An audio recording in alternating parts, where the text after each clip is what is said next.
السلام عليكم، اخباركم ايه؟ يا رب تكونوا بخير. الكيكه هي كيكه الرواني. طبعا الكيكه دي لو احنا مش عارفين نعمل بسبوسه فعلى طول هنعملها لان فيها سمولينا.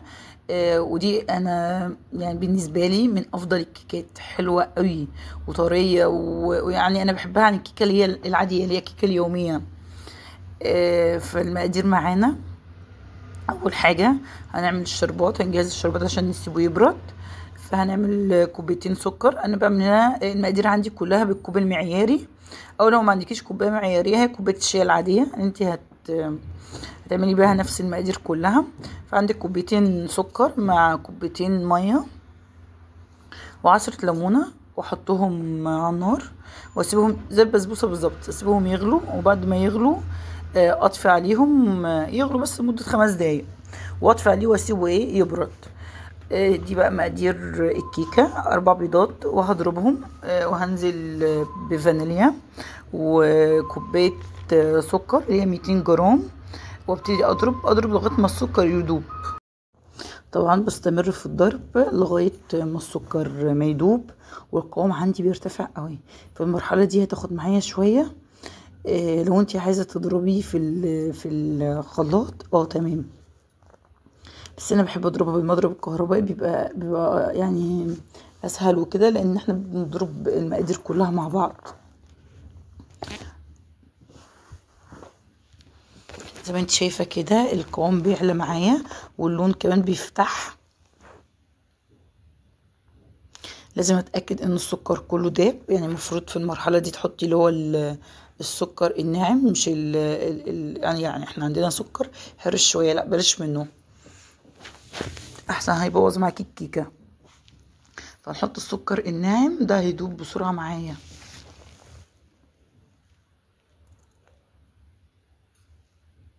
هنزل بقى بعلبتين الزبادي، هما علبتين، هي الكوبايه المعياريه بتساوي علبتين، فنحط العلبتين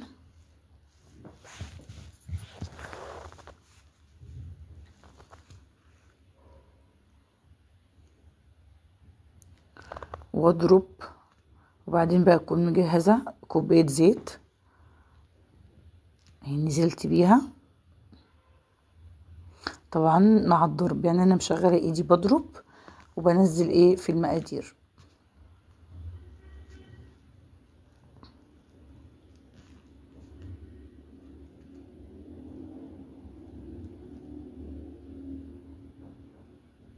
هكون بقى مجهزه المقادير الجافه بقى. انا هنا حطيت معلقه خل.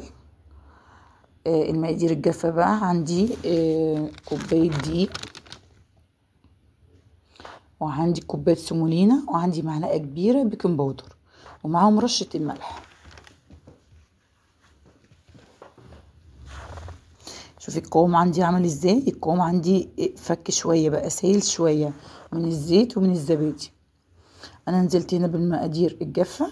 عايزه تكملي ضرب بالمضرب تمام عادي، بس هنا انا حبيت بقى خلاص بقى ان انا اوريكم المقدار، واوريكم السيوله بتاع المقدار، يعني لسه مش ماسك زي الاول ان هو فك بس. وانزل واقلبهم تقلبتين. اكون انا مجهزه الصينيه دي، صينيه 30 في 30.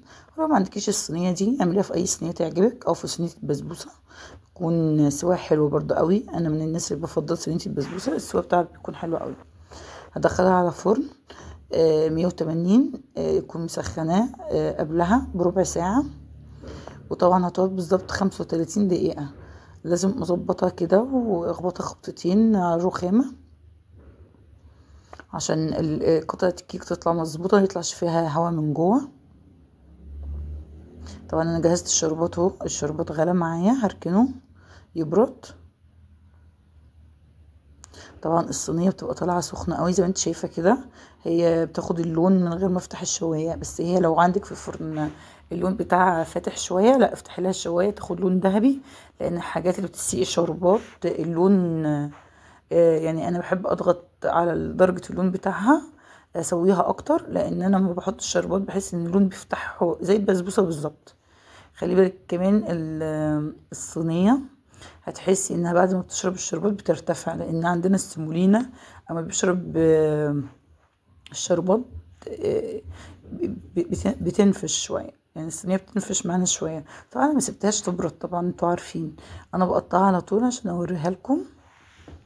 انت بقى ممكن تدهني وشها مربى وتحطي كلها جوز هند، بس انا عندي الاولاد ما بيحبوش جوز الهند قوي، فابتديت قطعتها مربعات، وابتديت كل قطعه احط عليها شويه جوز هند صغيرين كده بس للتزيين.